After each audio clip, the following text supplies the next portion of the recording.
जय सिया राम जी, जय श्री बालाजी। दोस्तों, मैं हूं एस्ट्रोलॉजर पंडित लक्ष्मी नारायण, आपके अपने YouTube चैनल श्री लक्ष्मी नारायण राशि फल चैनल पर। आज हम जानेंगे कन्या राशि वालों का मई महीने का मासिक राशि फल। मित्रों, आपके करियर स्थान का स्वामी इस महीने की शुरुआत से लेकर 7 मई तक सप्तम भाव में रहेगा। बुध ग्रह का सप्तम भाव में गोचर अच्छा नहीं माना जाता, ऊपर से बुध नीच का रहेगा। इसलिए मई महीने के पहले सप्ताह में कार्य क्षेत्र से जुड़े मामलों में बहुत ही सावधानी पूर्वक निर्णय लेने की जरूरत रहेगी। 7 मई से लेकर 23 मई तक बुध ग्रह का गोचर आपके अष्टम भाव में रहेगा। 23 मई के बाद भी बुध ग्रह की स्थिति एवरेज से थोड़ी सी कमजोर रहेगी। आपको अपने कार्य क्षेत्र के मामले में किसी भी प्रकार का रिस्क बिल्कुल नहीं लेना है। खासकर व्यापार व्यवसाय से हुए लोगों को इस महीने किसी भी तरह का भारी जोखिम उठाना ठीक नहीं रहेगा। व्यापारिक यात्राओं से बचना भी समझदारी का काम होगा, क्योंकि यात्राएं कठिनाई भरी और कम उपलब्धियां देने वाली रह सकती है। नौकरी के दृष्टिकोण से भी महीना कुछ हद तक कठिनाई भरा रह सकता है। आपके द्वारा किए गए कार्य वरिष्ठों की कसौटियों पर खरे उतरने में कुछ पीछे रह सकते हैं। यदि आपने सही ढंग से काम किया भी तो वह काम सबको पसंद आएगा, इस बात में भी संदेह नजर आ रहा है। आपके कार्य क्षेत्र से जुड़ा हुआ कोई व्यक्ति आपका सपोर्ट नहीं करेगा, तो आत्मनिर्भर रहते हुए बिना मन को विचलित किए निष्ठा पूर्वक अपना काम करते रहिए। देर सवेर इसके परिणाम जरूर मिलेंगे। मंगल का गोचर पूरे महीने आपके लाभ भाव में रहेगा, जो आपको अच्छा लाभ दिलाने का प्रयास करेगा। इस महीने कुछ अप्रत्याशित लाभ भी आपको मिल सकते हैं। यात्राएं फायदेमंद रह सकती हैं। मंगल नीच के रहेंगे। यात्राओं के दौरान कुछ कठिनाइयां देखने को मिल सकती हैं, अथवा ऐसा भी हो सकता है कि जिस लेवल के लाभ की उम्मीद आपने की हो, लाभ का प्रतिशत उससे कुछ कम रहे। मंगल की यह स्थिति आपको लाभ करवाने का काम कर सकती है। धन भाव के स्वामी शुक्र भी इस महीने आपको औसत लेवल के परिणाम देते हुए दिखाई दे रहे हैं। धन के कारक बृहस्पति की स्थिति अच्छी रहने वाली है, जबकि दूसरा हिस्सा औसत परिणाम देता हुआ दिखाई दे रहा है। आप आर्थिक मामले में एवरेज या एवरेज से बेहतर परिणाम प्राप्त कर सकेंगे। विशेषकर इनकम के मामले में इस महीने एवरेज से बेहतर परिणाम मिलते हुए देखा जा सकता है, जबकि बचत के दृष्टिकोण से महीना औसत परिणाम दे सकता है। आपके प्रथम भाव पर राहु केतु का प्रभाव रहेगा। वहीं शनि का प्रभाव पूरे महीने बना रहेगा। ये स्थितियां स्वास्थ्य के दृष्टिकोण से अनुकूल नहीं कही जाएंगी। विशेषकर ऐसे लोग जिन्हें पहले से हृदय या पेट से संबंधित कुछ परेशानियां हैं, उनके लिए ग्रहों की ये स्थितियां ठीक नहीं कही जाएंगी। महीने के दूसरे हिस्से में राहु केतु का प्रभाव आपके प्रथम भाव से दूर हो जाएगा। साथ ही साथ राहु आपके लिए फेवर भी करना चाहेंगे।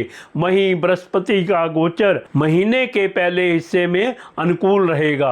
आपके लगन या राशि के स्वामी बुध ग्रह नीच के रहेंगे, बाद में 8वें भाव में रहेंगे। ये सभी स्थितियां स्वास्थ्य के प्रति खूब जागरूक रहने का संकेत कर रही हैं। मित्रों, आप चैनल को सब्सक्राइब करें ताकि राशि फल, ज्ञान और जीवन से संबंधित वीडियो सबसे पहले आपके पास आए। लाइक का बटन भी दबा दीजिए और कमेंट्स बॉक्स में जय सिया राम जी, जय श्री बालाजी लिखें और श्री बालाजी का आशीर्वाद पाएं। इस महीने आपको स्वास्थ्य के प्रति जरा भी लापरवाही नहीं बरतनी चाहिए। मौसम में आ रहा बदलाव आपके ऊपर अच्छा खासा प्रभाव डाल सकता है। यदि आप जागरूक बने रहेंगे तो मौसम में आ रहे बदलाव का प्रभाव नकारात्मक नहीं होगा। आरोग्यता का कारक सूर्य भी इस महीने आपका कोई विशेष सपोर्ट नहीं कर पाएगा। दूसरी दूसरे भाव पर मंगल की दृष्टि अधिक तीखा चटपटा खाने को प्रेरित कर सकती है। आपके पंचम भाव के स्वामी शनि ग्रह मीन राशि में रहते हुए अपने ही नक्षत्र और अपने ही उपनक्षत्र के साथ साथ बुध ग्रह के उपनक्षत्र में भी गोचर करेंगे।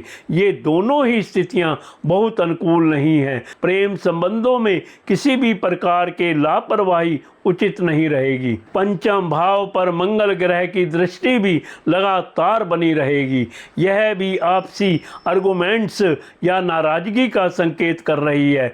इन सब के बीच अच्छी बात यह रहेगी कि महीने के पहले हिस्से में बृहस्पति की नवम दृष्टि आपके पंचम भाव पर रहेगी, जो संबंधों को संतुलन देने का काम करेगी।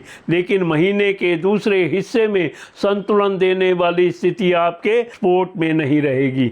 विवाह से संबंधित बातों को आगे बढ़ाने के लिए भी महीने का पहला हिस्सा ज़्यादा अच्छा कहा जाएगा। वहीं वैवाहिक जीवन सुख से संबंधित मामलों की बात करें तो इस मामले में आपको मिले जुले परिणाम मिल सकते हैं। महीने के पहले हिस्से में आपके सप्तमेश बृहस्पति की स्थिति अनुकूल रहेगी, तो वहीं महीने के दूसरे हिस्से में राहु केतु की नकारात्मकता कम हो जाएगी।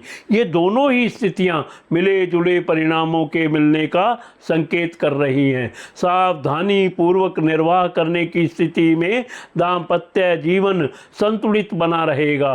पुरानी समस्याएं दूर होंगी और समझदारी दिखाकर आप नई समस्याओं को आने से रोक सकेंगे। दूसरे भाव का स्वामी शुक्र इस महीने उच्च अवस्था में रहेगा, लेकिन सप्तम भाव में रहेगा। सप्तम भाव में शुक्र के गोचर को अच्छा नहीं माना जाता।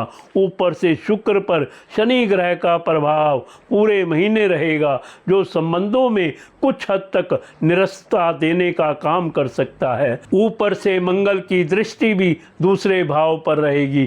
कुछ परिजनों के बीच आर्गुमेंट्स देखने को मिल सकते हैं। मामला इतना बड़ा नहीं होगा जितना तूल पकड़ा जा सकता है। यदि आप समझदारी से काम लेंगे तो महीने के दूसरे हिस्से में आप पारिवारिक संबंधों का अच्छा आनंद ले सकेंगे। छोटी छोटी बातों पर नाराजगी से बचने की कोशिश करने की स्थिति में पहले हिस्से में भी संतुलन बना रहेगा, लेकिन ग्रह गोचर का इशारा महीने के दूसरे हिस्से में बेहतर परिणाम देने वाला लग रहा है। तीसरे भाव के स्वामी का लाभ भाव में होना बहुत अच्छी स्थिति है। बस मंगल नीच का रहेगा, परिणाम पूरी तरह से अनुकूल नहीं रहेंगे, लेकिन काफ़ी हद तक अनुकूल रहेंगे। और भाई बंधुओं के साथ आपकी अच्छी बनती रहेगी। घर गृहस्थी से जुड़े मामलों में महीने का पहला हिस्सा काफ़ी अच्छे परिणाम देगा। घर गृहस्थी से जुड़े हुए महत्वपूर्ण निर्णयों को महीने के पहले हिस्से में संपन्न कर लेना ज़्यादा अच्छा रहेगा। यदि कोई ज़रूरी चीज़ खरीदनी है तो महीने का पहला हिस्सा ज़्यादा अच्छे परिणाम दे सकता है। यह अच्छी बात है। घर गृहस्थी में कोई परेशानी नहीं आएगी, लेकिन नए सिरे से कुछ अच्छे कामों की शुरुआत करना थोड़ा सा कठिन रहेगा।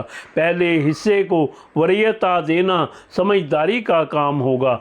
अब मैं बड़े ही आसान से कुछ उपाय बता रहा हूं, जिन्हें करके आप ग्रहों को प्रसन्न कर सकते हैं। आप एक तांबे के पात्र में जल भरकर उसमें थोड़ा सा लाल चंदन मिला दें। उस पात्र को सिराने रखकर रात को सो जाएं। प्रातः उस जल को तुलसी के पौधे पर चढ़ा दें।